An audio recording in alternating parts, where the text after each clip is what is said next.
Okay, so hi and welcome to Stage 1, Part 1, where we will be looking at the identified desired results based on the Understanding by Design template. Before we get started here, I want to just spend a minute clarifying why Worcester County has chosen to use the Understanding by Design template of Jay McTighe and Grant Wiggins. As you're aware of the new Maryland College and Career Ready standards, which are not really new but have actually been around for several years, our county is just in the beginning stages of the process of a curriculum alignment based on these new standards. As you can imagine, this can be a very overwhelming process. Just as for the classroom teacher, it can be very overwhelming to create brand new lessons and activities to meet our MCCR standards. The feedback that we have received already from teachers based on the standard documents that have already been created to help support instructional planning is that those standards documents may not necessarily be enough to help teachers in truly getting a big picture of what they're supposed to be teaching in their units. The standards documents are very detail oriented. They are meant to help unpack the standards and really get a clear picture of what the standards are and provide some resources, but they don't necessarily focus on the big picture of when they should be taught and in what order they should be taught and what students really are supposed to be walking away with in terms of the big unit and the big picture. The UBD template and format really does focus on trying to help support teachers in planning units based on the standards.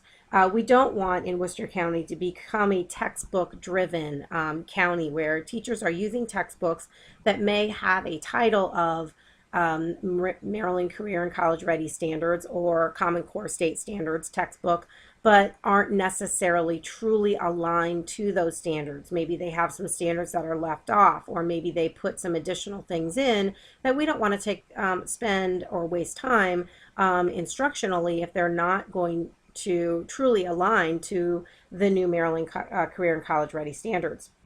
So what UBD does is it really takes a backwards design approach. It begins with the end in mind. It really does begin with the standards and with PARCC assessment rather than a textbook or what lessons or activities have we been successful in teaching in the past.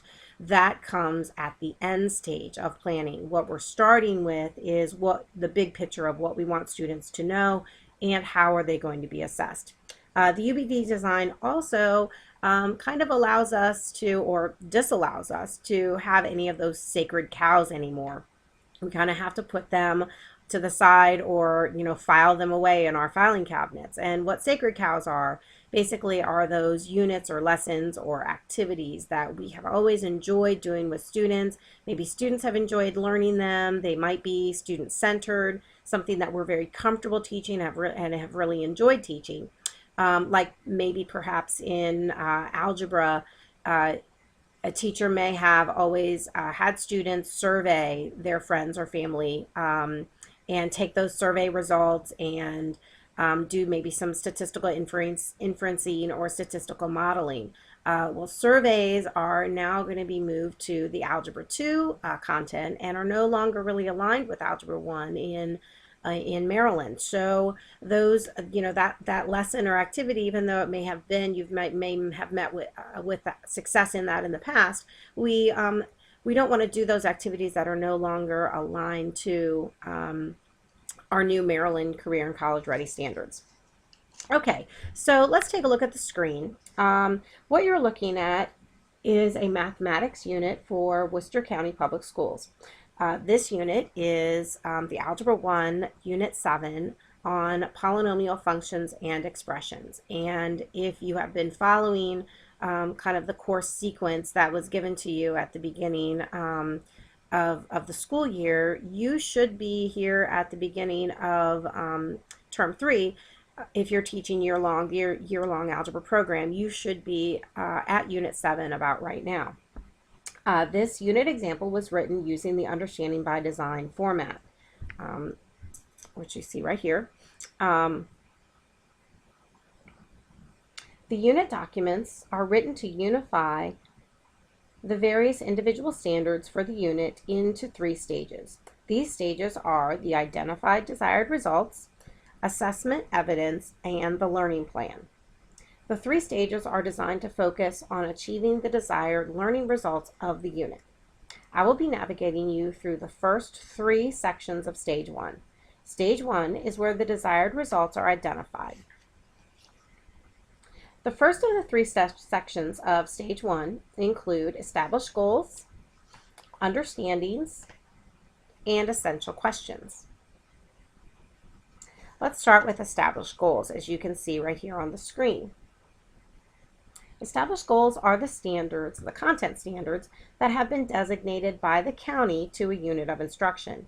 They are from the Maryland College and Career Ready Standards. The standards should be used as a reference for the entire unit and really should drive your instruction and planning. All right, the next section that we have is understandings. The understandings are the, quote, big ideas that the student should come away with after completing the unit. The desired learnings are listed. Notice that each bullet completes the phrase, "A student will understand that." These basically are all of the big ideas that we want students to come away with. These are the things that we want students to be able to transfer their understanding in both application, in this course, throughout this course, and also in future courses, and even in real-world problems or in life in general. These big understandings are really the big ideas that we want students to be able to walk away from after taking this course. The understanding section should also clarify any possible misconceptions in learning. The ultimate goal of true learning or understanding is when knowledge and meaning are transferred and can then be used and applied to appropriate application in future learning or in the real world. Next we have, and that is according to Jay McTighe and Grant Wiggins. Next we have essential questions. The essential questions should be overarching throughout the unit. The questions should not be questions that require only one simple fact type answer. Ideally, the essential question should provoke thought and make a student want to know the answer to the question. Of course, the student should be able to answer the questions as they progress through and complete the learning activities of the unit.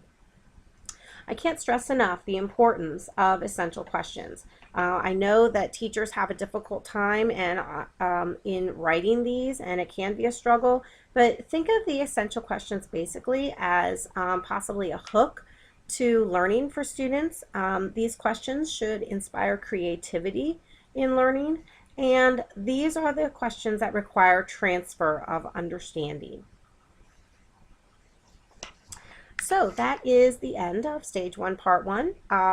I hope that brought some clarification as to what the units, how they're formatted, and you have some ideas as to now what is going to be taught in, or what are the big ideas, big understandings for the polynomial expression unit for Unit 7. We'll get into the more specifics of how this is going to be, how these are to be taught in Stage 2.